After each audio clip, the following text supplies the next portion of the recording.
রব্বুল আলামিন বলেন, মুমিনের এক নম্বর গুণ হলো, মুমিন বান্দার এক নম্বর বৈশিষ্ট্য হলো, যারা নিজেদেরকে মুমিন বলে দাবি করে, মুমিন বলে পরিচয় প্রদান করে, মুমিনের এক নম্বর গুণ হলো এই সমস্ত বান্দাগুলো হবে দুনিয়ার মধ্যে তাওবাকারী। কি কারি? জোরে কোন?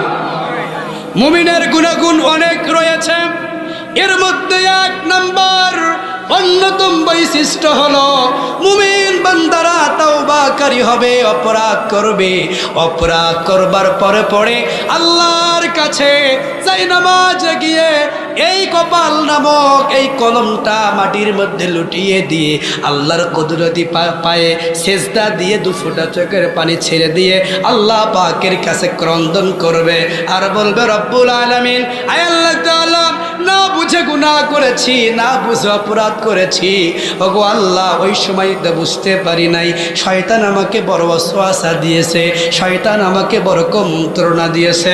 রব্বুল আলামিন, আয় আল্লাহ তাআলা, আমি দুনিয়ার মধ্যে সবচাইতে বড় পাপী বান্দা, ওগো মালিক, আমি গুনাহ করতে ভালোবাসি আর তুমি ক্ষমা করতে ভালোবাসো। আল্লাহ, আমার গুনাহের দিকে না তাকাইয়া তোমার রহমতের দিকে তাকাইয়া আমাকে ক্ষমা করে দাও।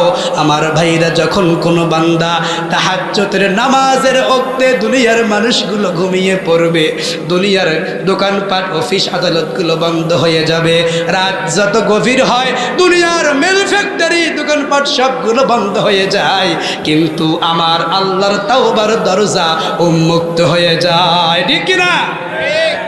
আমার বিরুদ্ধ বাবারা ৭৪ বছর হয়ে গেল, ৮০ বছর হয়ে গেল, গুনাহ তো আপনি আমি কম করলাম না।